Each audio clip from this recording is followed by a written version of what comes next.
ကျွန်တော်ကငငယ်ကလေးကလူဆိုးတွေပဲရှိတဲ့လူဆိုးတောင်ကြားမှာကြီးပြင်းလာခဲ့တာ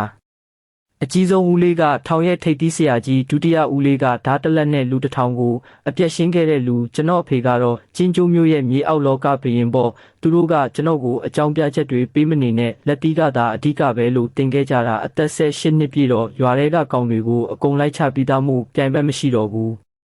လူလားမြောက်တဲ့ပွဲနေ့မှာဒုတိယဦးလေးရဲ့သားနဲ့ချမလို့လုံနေတော့အဖေကအိမ်ပြန်လာဖို့လှမ်းអော်တဲ့အရင်ခောက်ဦးလေးနဲ့အတော်ရောက်နေလို့တဲ့သူတို့ကကျွန်တော်ကိုမြင်ချင်းလူမိုက်ပုံပေါက်နေလို့ဆိုပြီးဟန်ဆောင်မှုပြကြတယ်ပြီးတော့ချမ်းသာတဲ့အိမ်ကြီးစီခေါ်သွားမယ်ဆိုပြီးစွတ်ခေါ်လို့ယုံပြီးလိုက်သွားမိတာပေါ့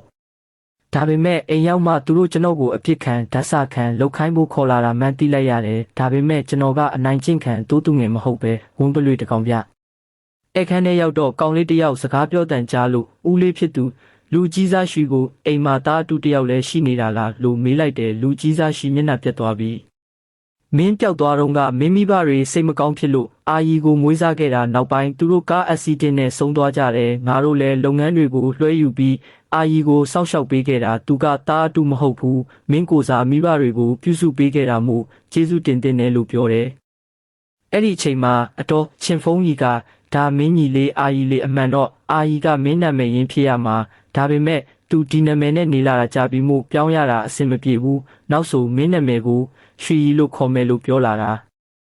ကျွန်တော်ကဘာလို့နာမည်ပြောင်းရမှာလဲကျွန်တော်မှာနာမည်ရှိပြီးသားခမည်းတော်ကျွန်တော်ကိုဖေဖေလင်းလို့ခေါ်နိုင်တယ်လို့ပြန်ပြောလိုက်ရောလူကြီးစားရွှေကဘာနာမည်ဆိုကြီးလဲမင်းကိုရွှေရီလို့ပဲအိမ်အောင်စုစရင်သွင်းပြီးပြီလို့အတင်းပြောတယ်အဲ့ဒီမှာရွှေရီကဟန်ဆောင်ပြီးအကိုကျွန်တော်အကိုနာမည်ယူလိုက်လို့စိတ်ဆိုးနေတာလားအကိုမကြိုက်ရင်နာမည်ပြန်ပေးပါမယ်လို့လာပြောတယ်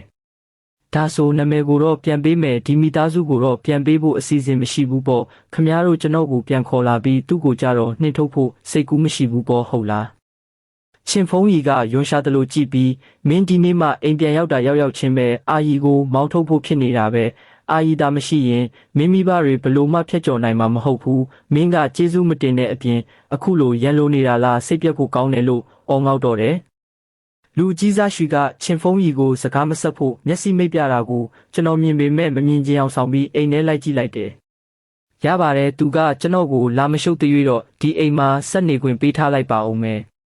ပြောပြီးတာနဲ့ကျွန်တော်သူတို့ကိုအဖက်တောင်မလုပ်တော့ပဲလှည့်ထွက်ခဲ့ပြီးအနားယူဖို့အပေါ်ထက်ကိုခက်တီတီပဲတက်သွားလိုက်တော့တယ်